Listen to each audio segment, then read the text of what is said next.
April 16, 1945, somewhere in Bavaria. The sound of boots on cobblestone echoed through the narrow street, but they were not the jackboots that had marched through this village for 12 years. These were different, heavier, accompanied by the rumble of engines that seemed to shake the very foundations of the half-timbered houses. From behind wooden shutters and cellar doors, German women held their breath, clutching their children close, feeling the walls vibrate with the approach of the conquerors. The spring air carried the scent of apple blossoms and smoke, a contradictory perfume that seemed to mock the terror of the moment. In kitchens where portraits of the Führer had been hastily torn down and burned, in attics where uniforms had been stuffed into forgotten trunks, in cellars where families huddled in the darkness, there was only one certainty: the Americans were coming. And with them would come retribution. For years, the women of Germany had been told stories. Dr. Goebbels' propaganda machine had painted vivid pictures of the Allied soldiers, particularly the Americans, as monsters who would descend upon the Reich like biblical plagues. The radio broadcasts spoke of cities burned, of populations enslaved, of women subjected to unspeakable horrors. In the final desperate months of the war, as the fronts collapsed, and the reality of defeat became undeniable, these warnings had intensified into a fever pitch of apocalyptic prophecy. The Soviets from the East were described as Asiatic hordes, but even the Americans and British were portrayed as vengeful demons who would stop at nothing to punish German civilians for the crimes of the regime. And perhaps the women had reason to believe it. They knew what their own soldiers had done in the occupied territories, even if they had not spoken of it openly. They had heard whispers of things in Poland, in Russia, in France. The logic was inescapable and terrible. If this is what we did to them, what will they do to us? But there was another layer to their fear, one that cut even deeper than the propaganda. In the chaotic final weeks of the war, as the Wehrmacht retreated and discipline disintegrated, as foreign laborers were suddenly freed from camps and farms, as prisoners of war emerged from compounds, and as the social order that had defined their existence for a generation crumbled like ash, German women found themselves vulnerable in ways they had never imagined. The men were gone, dead on distant battlefields, captured in the great encirclements, or fleeing westward ahead of the Red Army. The Hitler Youth boys who remained were either fanatics, preparing for a final apocalyptic stand, or frightened children, playing at soldiers. The women were alone. And in that loneliness, in that sudden absence of protection, they understood with crystal clarity what it meant to be on the losing side of history. The historical record shows that the behavior of Allied troops toward German civilians varied dramatically, depending on which army arrived first. In the East, where the Red Army advanced through Prussia and Silesia, the documented accounts of violence against German women are extensive and harrowing. Soviet soldiers, many of whom had seen their own villages burned and their families slaughtered, carried with them a rage that found expression in widespread acts of vengeance. The numbers are still debated, but historians estimate that as many as 2 million German women were raped by Soviet forces between 1945 and 1949, with the worst violence occurring in the first months of occupation. The anonymous diary, later published as A Woman in Berlin, provides one of the most searing accounts of this period, describing the systematic assault on German women as a form of conquest that went beyond mere military victory. The Soviet attitude, as expressed by propagandist Ilya Ehrenberg in his infamous articles, was that German women were legitimate spoils of war, payment for the crimes committed against the Soviet people. This was the nightmare scenario that haunted every German family as the fronts collapsed. But in the western zones, where American and British forces advanced, something unexpected happened. The women of Bavaria, of the Rhineland, of Saxony and Thuringia, discovered that the monsters described by Goebbels did not match the reality of the soldiers who now occupied their villages. The young men who climbed out of Sherman tanks and jeeps, who set up command posts in town squares and requisitioned houses for billets, who handed out chocolate to hungry children and cigarettes to anxious adults.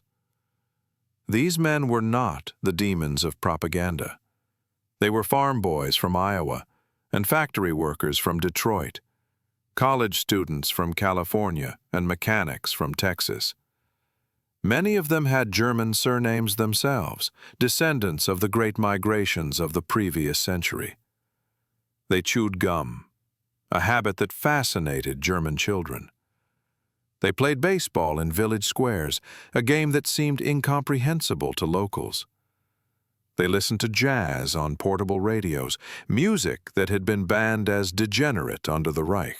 They spoke in easy, informal ways with their officers, a breach of military hierarchy that shocked Germans accustomed to rigid Prussian discipline. And most significantly, they did not rape. They did not pillage. They did not seek the kind of vengeance that German civilians had been taught to expect. The official policy of the United States Army toward German civilians was established through a series of directives and orders that evolved as the occupation progressed. Initially, the guidance was shaped by the Morgenthau Plan and similar proposals that advocated for harsh treatment of Germany as punishment for Nazi crimes. Non-fraternization policies were strictly enforced in the first weeks of occupation, forbidding American soldiers from engaging with German civilians beyond official business. Soldiers were instructed not to shake hands with Germans, not to accept hospitality, not to show sympathy or friendliness. The idea was to maintain a clear moral distance between conquerors and conquered, to prevent American troops from being seduced by the charm and culture of the enemy population. General Eisenhower himself issued statements emphasizing that Germany was a defeated enemy nation and that the German people bore collective responsibility for the crimes of the Nazi regime. Posters and orientation films reminded soldiers that German civilians had supported Hitler, that they had cheered the conquests and tolerated the atrocities, that their professions of ignorance about concentration camps were self-serving lies.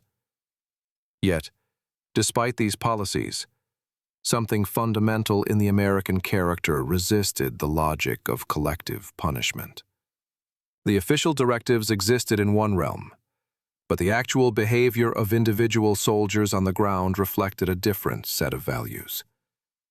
American military police received orders to protect German civilians from violence, not only from displaced persons and freed prisoners seeking revenge, but also from any American soldiers who might be tempted to commit crimes. Courts-martial were established to prosecute American servicemen who assaulted or raped German women, and the sentences handed down were often severe.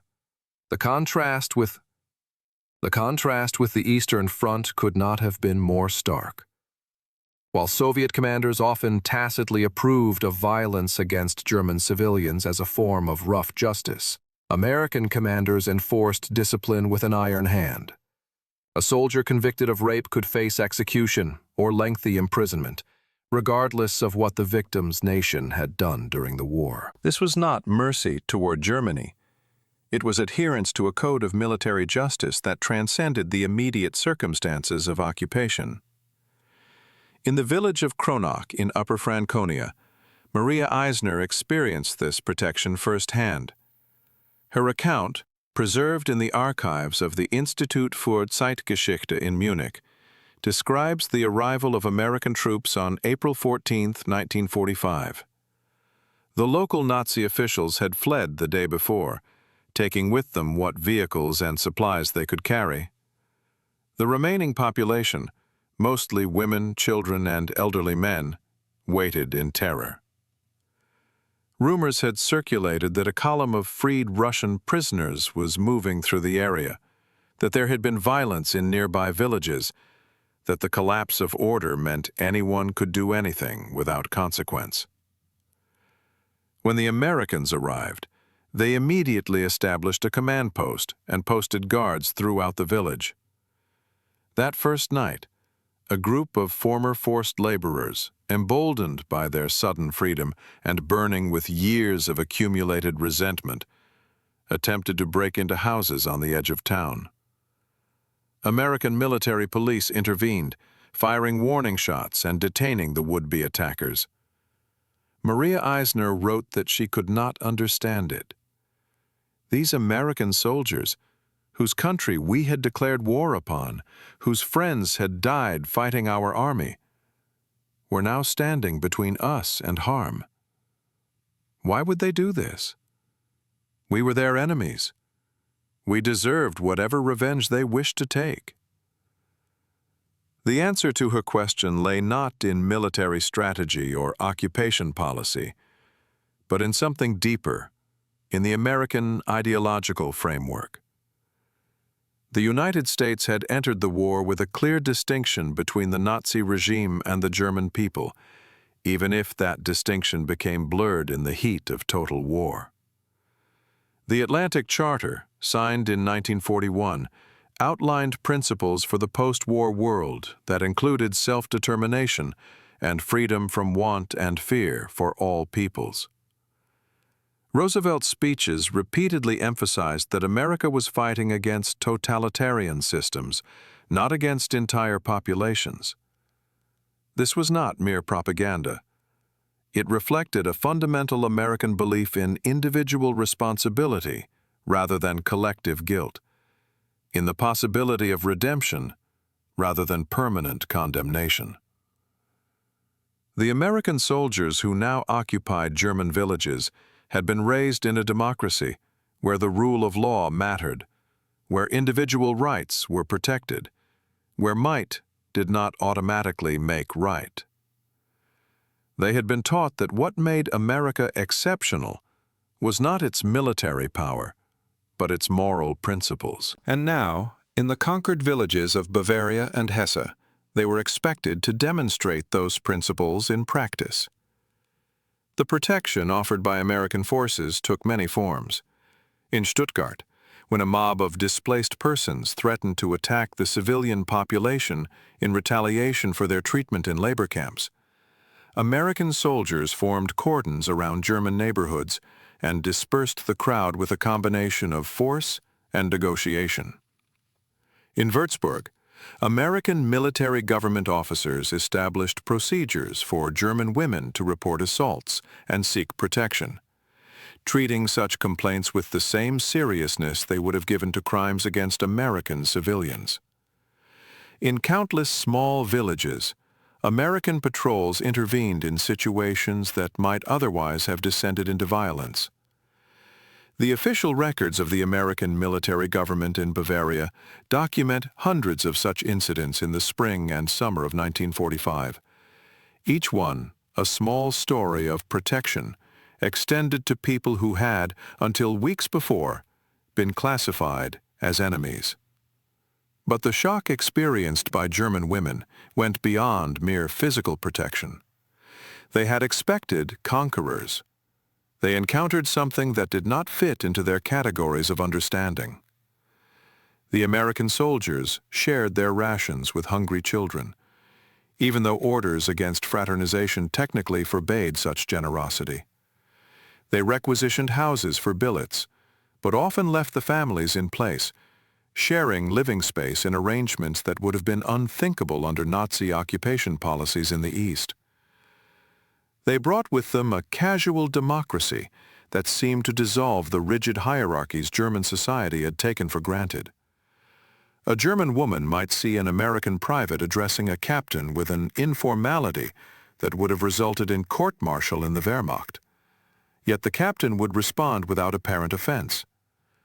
The Americans organized their camps and headquarters with an efficiency that Germans recognized and respected, but without the brutality that had characterized German military organization. And then there was the sheer abundance. This became the recurring symbol that German civilians fixated upon. the material evidence that their understanding of the world had been fundamentally wrong. The Americans had cigarettes. Not the ersatz tobacco that Germans had smoked for years, but real American cigarettes in bright packages. Lucky Strike, Camel, Chesterfield. They had chocolate. Real chocolate, made with sugar and cocoa, not the synthetic substitutes that had become the norm under rationing. They had coffee that actually tasted like coffee. White bread, made with refined flour. Meat in quantities that seemed wasteful to a population that had learned to make soup from potato peels. One German woman in Frankfurt wrote in her diary, "They throw away more food in a day than we have seen in months. Not because they are cruel, but because they have so much that waste is meaningless to them." We were told that America was weak, that the British and Americans were plutocratic societies on the verge of collapse, that their soldiers would be soft and unprepared. But how can a society that produces such abundance be weak? The evidence of American material superiority was overwhelming and unavoidable. The vehicles that filled German streets were not just numerous, but obviously well-maintained and technically sophisticated. The uniforms were sturdy and well-fitted, not the increasingly shabby and patched garments that German soldiers had worn in the final months of the war. The American soldiers had dental care, medical supplies, replacement boots, fresh underwear, amenities that seemed almost luxurious to a population that had endured years of shortages. Even more striking was the casual attitude the Americans displayed toward this abundance. They did not hoard or guard their supplies with the desperation of scarcity. They shared with a generosity that suggested the supplies were essentially infinite. A chocolate bar given to a child was not a sacrifice for the soldier. It was simply one of many he would receive in the next shipment. For German women who had spent years managing households under conditions of increasing deprivation, this abundance carried profound ideological implications. The Nazi regime had promised that German discipline and efficiency would overcome the soft materialism of the democracies. Germans were told that their willingness to sacrifice, to endure hardship, to accept rationing and labor conscription, demonstrated the superiority of the National Socialist system. The Americans and British, by contrast, were portrayed as decadent, their societies corrupted by luxury and individualism, their people unwilling to make the sacrifices necessary for true greatness. The propaganda painted a picture of American soldiers as gangsters and British troops as colonizers, both representing dying systems that would crumble before the will of the Reich. But now, in the spring of 1945, German women confronted evidence that contradicted every premise of that propaganda. The Americans had not only defeated the Wehrmacht militarily, they had done so while maintaining a standard of living that made German wartime existence look medieval by comparison.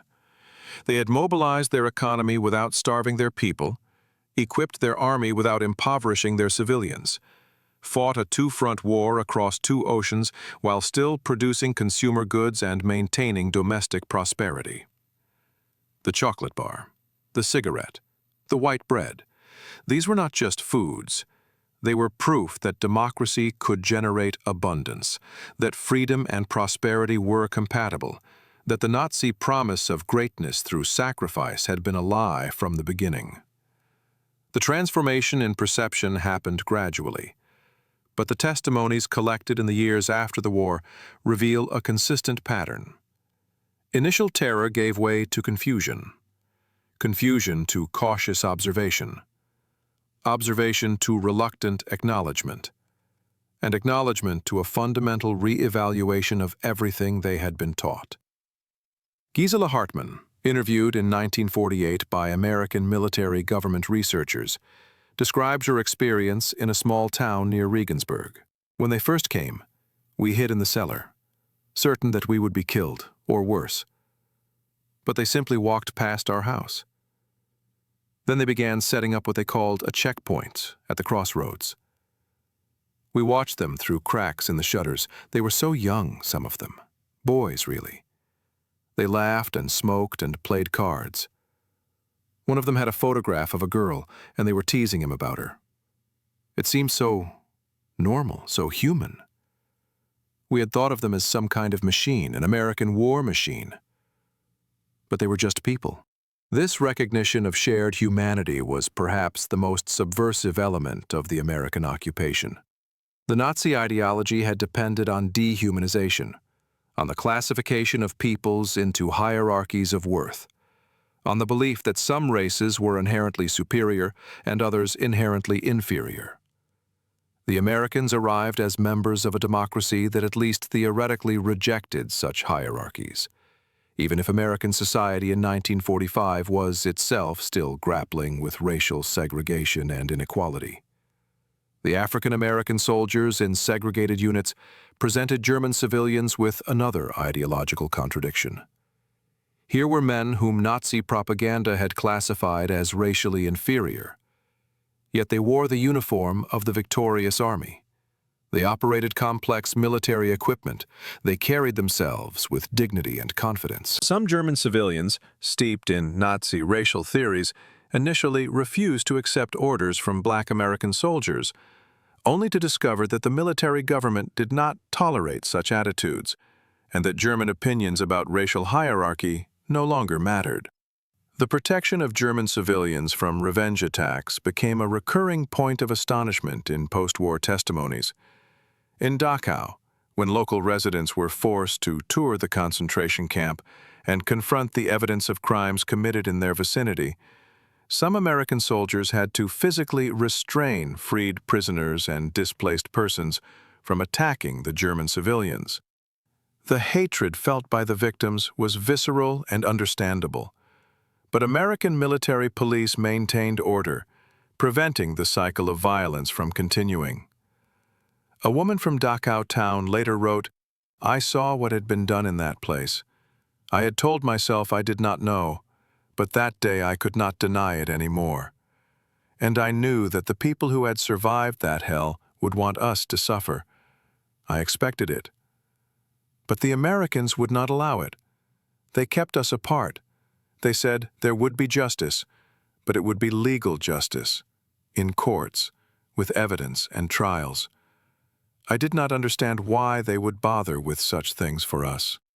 The establishment of military government courts and the insistence on due process, even for enemy civilians, reflected American legal traditions that seemed almost incomprehensible to Germans who had lived under a regime where law was simply an instrument of power. The Nuremberg trials would become the most famous example of this approach. But at the local level, American military government courts handled thousands of cases involving disputes between German civilians, crimes by displaced persons, black market activities, and assaults. German civilians could bring complaints to these courts and expect them to be heard, a level of legal protection that would have been unthinkable under Soviet occupation, or for that matter, under Nazi rule itself. The symbolism was powerful. The conquerors were offering the conquered more legal rights than the German government had provided to many of its own citizens. Yet the American protection of German civilians was neither absolute nor uncomplicated. Courts-martial records reveal that American soldiers did commit crimes against German women, including rape, assault, and theft. The difference was that such crimes were prosecuted rather than tolerated. Between 1945 and 1947, American military courts tried hundreds of servicemen for offenses against German civilians, and many received significant sentences. This stood in stark contrast to the situation in the Soviet zone, where complaints by German women against Red Army soldiers were routinely ignored or dismissed.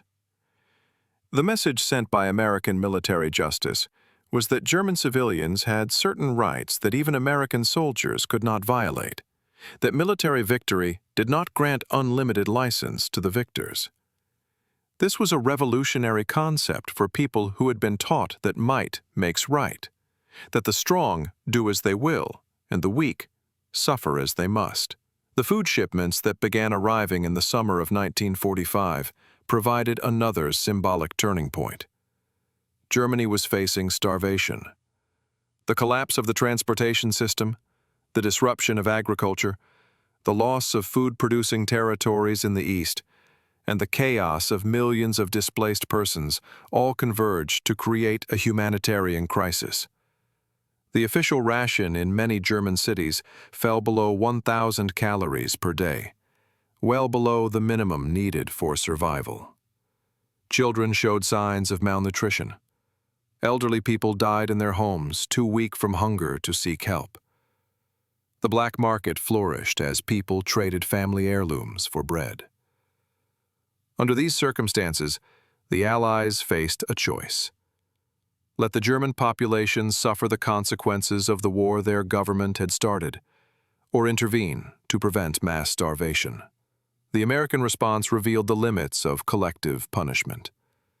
Despite the initial desire to treat Germany harshly, despite the very real anger at Nazi crimes and the desire to ensure that Germans understood they had lost the war, the United States ultimately could not stand by and watch millions of people starve.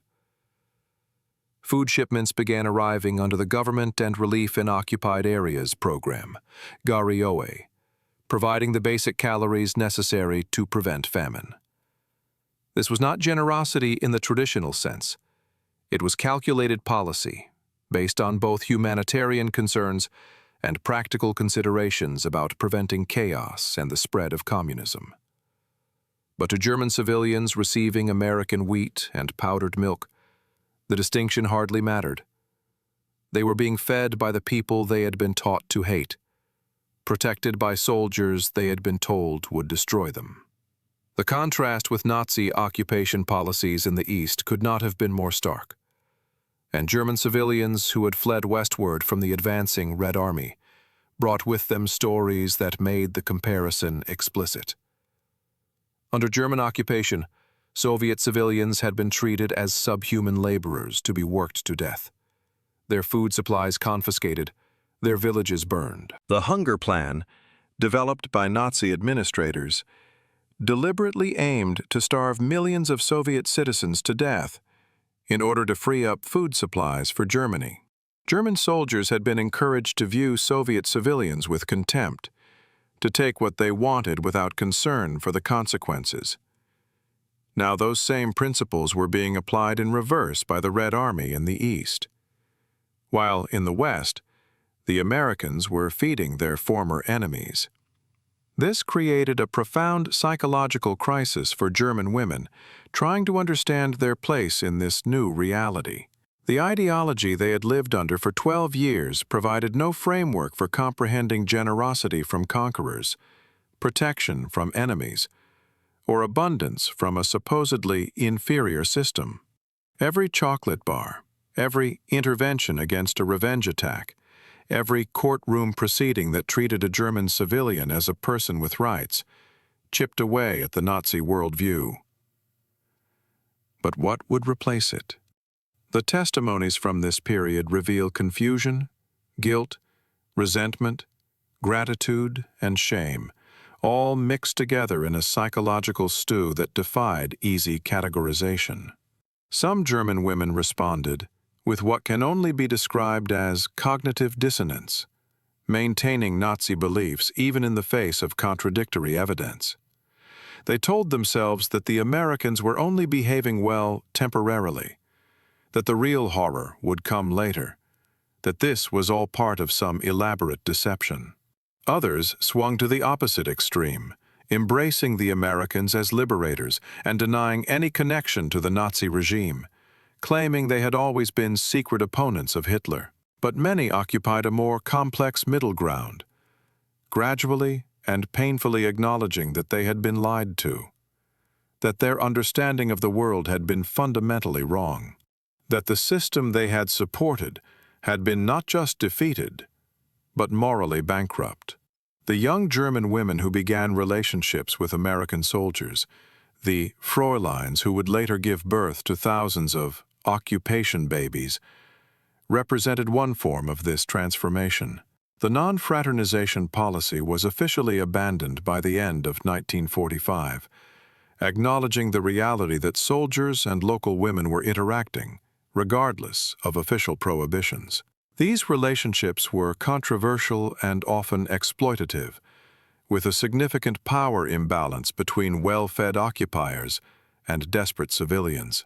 But they also represented a form of human connection that transcended national boundaries and ideological categories. A German woman who fell in love with an American soldier was making a choice that implicitly rejected everything Nazi ideology had taught about racial hierarchies and national loyalty. Many of these women would eventually emigrate to the United States as war brides, carrying with them complex memories of defeat, survival, and unexpected protection. The symbol that perhaps best captured this transformation was the care package. Beginning in 1946, American civilians could purchase packages of food and supplies to be sent to individuals in Europe, including Germany. The packages contained coffee, sugar, chocolate, canned meat, and other items that had become precious luxuries in post-war Europe. German families who received these packages from relatives in America or from charitable organizations experienced them as manifestations of almost incomprehensible generosity. Here were American civilians using their own money to feed German strangers, including potentially the very people who had supported the regime that sent soldiers to kill Americans. The logic of revenge would have dictated letting the Germans starve. The logic of abundance, of American optimism, of belief in redemption and reconstruction, dictated something different. In the town of Garmisch-Partenkirchen, where the American forces established a major recreation center for occupation troops, the contradictions of the post-war situation became especially visible. German civilians worked in American facilities, cleaning hotels and serving food in exchange for wages and rations. They watched American soldiers ski and relax, enjoying themselves in what had been German resort territory. The Americans brought their culture with them: swing music, Hollywood movies, casual interactions between men and women that shocked Germans accustomed to more formal social codes. Some German women entered into relationships with American soldiers, drawn by the relative prosperity and ease they represented. Others watched, with a mixture of resentment and fascination, seeing their country occupied not by brutal conquerors, but by people who seemed to treat the whole situation as temporary and not particularly concerning. The epilogue to this story extends far beyond 1945. The Marshall Plan, announced in 1947, would pour billions of dollars into European reconstruction, including the western zones of Germany. The Berlin airlift of 1948 to 1949 would demonstrate American commitment to defending German civilians against Soviet pressure. The Federal Republic of Germany, established in 1949, would become a prosperous democracy and eventually a key American ally. But the seeds of that transformation were planted in the spring and summer of 1945, in the small, daily interactions between American soldiers and German civilians, in the protection offered when revenge would have been understandable, in the food shared when starvation would have been justice of a kind. The women who experienced this period carried complex memories for the rest of their lives.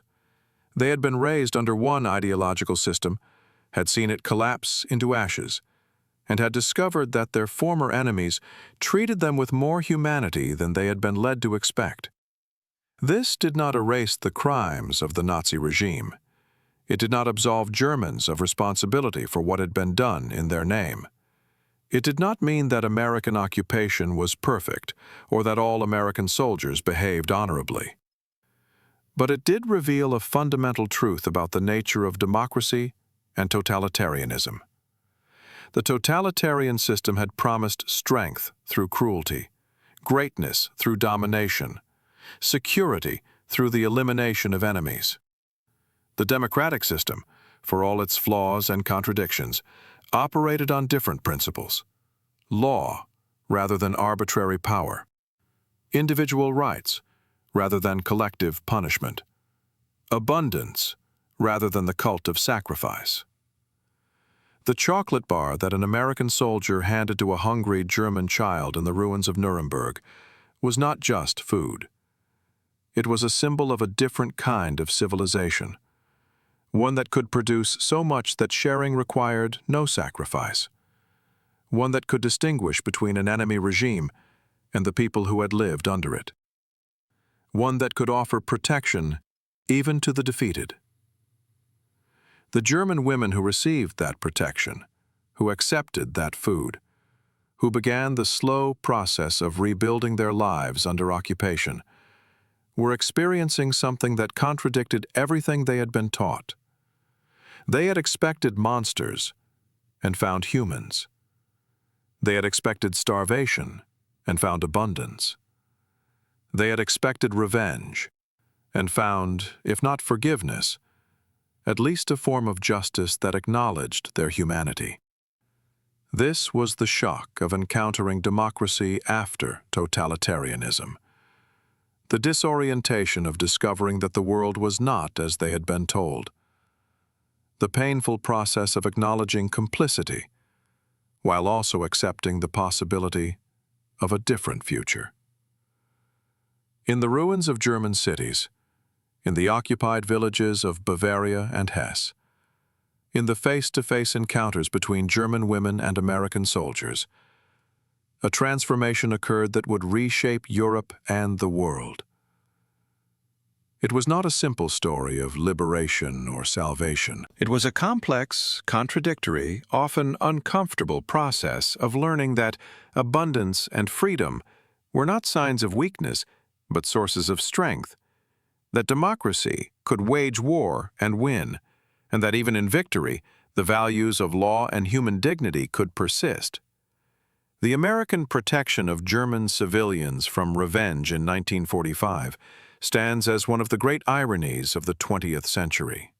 The nation that had entered the war determined to defeat fascism, that had suffered casualties liberating Europe, that had every reason to seek retribution against the people who had supported Hitler, instead chose to enforce discipline on its own troops, to prosecute soldiers who committed crimes against German civilians, to share food with the hungry, and to begin the process of reconstruction even before the rubble had been cleared. This was not sentimentality. It was not weakness. It was the practical application of principles that the United States claimed to represent, the acting out of ideals that had often been honored more in the breach than in the observance, but which, in this moment, mattered enough to shape policy and behavior. The German women who lived through this period became witnesses to a fundamental truth, that how a nation treats its enemies in victory reveals more about its character than 1,000 speeches about values and principles. The Americans in 1945 were not perfect occupiers. They made mistakes, committed crimes, often acted with cultural insensitivity and arrogance. But they did not rape their way across Germany. They did not systematically brutalize the civilian population. They did not seek the kind of vengeful destruction that would have been comprehensible and, by the standards of the war that had just ended, arguably justified. Instead, they brought chocolate and cigarettes, established courts and due process, protected German civilians from revenge attacks, and began the long process of demonstrating that democracy was not just a political system, but a different way of organizing human relationships. In the end, the shock experienced by German women in 1945 was the shock of encountering a future they had been taught could not exist. A future of abundance rather than scarcity, of rights rather than power, of law rather than will, of possibility rather than fate. The American soldiers who protected them were not acting out of any particular love for Germans or any desire to minimize German responsibility for Nazi crimes. They were acting according to a code of military justice and a set of national values that, whatever their limitations and contradictions, recognized that even the defeated enemy possessed fundamental human rights. That recognition, delivered in the form of military police stopping a revenge attack, of a court-martial prosecuting an American soldier for assault, of a care package arriving with food from strangers across the ocean, became the foundation on which post-war Germany would be rebuilt. The women who experienced this protection, who accepted this food, who gradually and painfully acknowledged the evidence of their own eyes, became the mothers and grandmothers of a new Germany. They passed on memories of the war, of defeat, of occupation, but also of a moment when they discovered that the world was different than they had been taught, that abundance and freedom were compatible, that democracy could be strong, and that even in the darkest moment of national collapse, human dignity could be preserved. The chocolate bar melting in a child's hand, the American soldier standing guard against revenge, the court proceeding that treated a German complaint as worthy of justice. These became the symbols of transformation, the small, daily evidences that another world was possible. And in the accumulation of these small moments, in the repetition of these daily choices, the foundation of a different future was laid. One chocolate bar, one intervention, one act of protection at a time.